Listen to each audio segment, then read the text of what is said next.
Assalamualaikum warahmatullahi wabarakatuh. Jumpa lagi dengan Bu Nurul dalam pelajaran sejarah dakwah periode Madinah. Kali ini kita akan membahas tema selanjutnya, yaitu faktor keberhasilan dakwah Rasulullah di Madinah. Untuk pembelajaran kali ini bertujuan yang pertama, meyakini kebenaran dakwah Nabi Muhammad SAW di Madinah. Yang kedua, menunjukkan semangat ukhuwah dan kerukunan sebagai ibrah dari sejarah strategi dakwah Nabi Muhammad SAW di Madinah. Yang ketiga, menganalisis substansi dan strategi serta keberhasilan dakwah Nabi Muhammad SAW di Madinah. Dan untuk tujuan pembelajaran yang keempat adalah menyajikan keterkaitan antara substansi dan strategi dengan keberhasilan dakwah Nabi Muhammad Sallallahu Alaihi Wasallam di Madinah.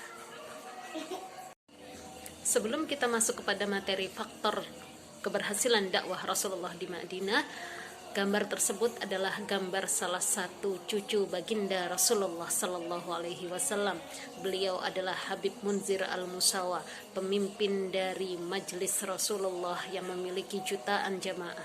Beliau meninggal pada tanggal 15 September 2013. Beliau dikenal sebagai ulama yang amat sangat penuh kasih sayang dan kelembutan. Dakwahnya yang menebar kasih sayang, dan beliau berdakwah tidak hanya di kota-kota besar, tapi juga beliau berdakwah di seluruh pelosok Nusantara, salah satunya adalah Papua.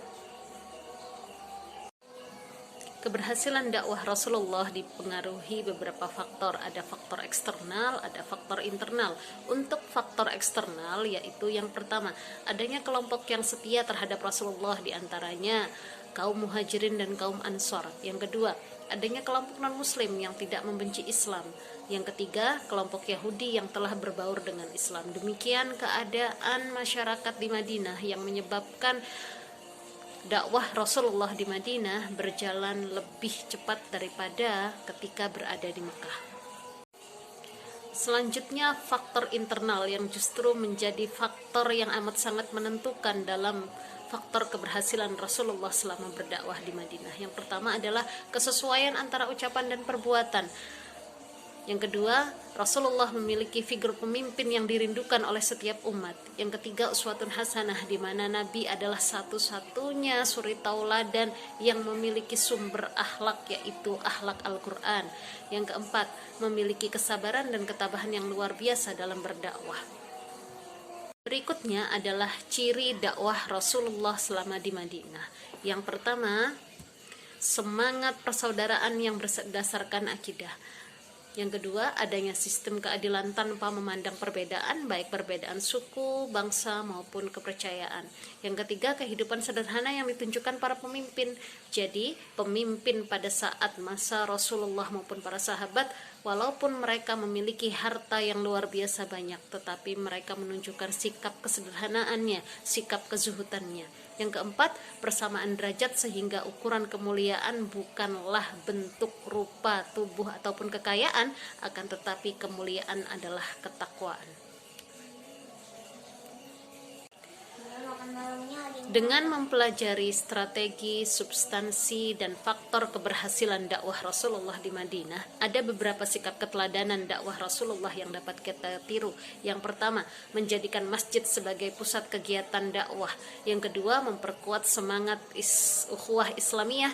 Yang ketiga, meningkatkan kemampuan berkomunikasi dalam berdakwah, baik dakwah bil hal, bil lisan, maupun bil kalam.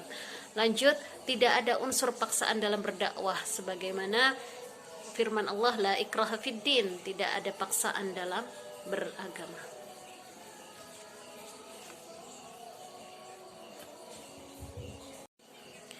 Demikian pelajaran sejarah dakwah Rasulullah periode Madinah. Semoga kita dapat mengambil hikmah, dapat mengambil ibrah, dan dapat meneladani sikap-sikap yang dikembangkan oleh Rasulullah, yang dicontohkan oleh Rasulullah. Dengan begitu, semoga kita menjadi umat yang dibanggakan kelak di hari kiamat.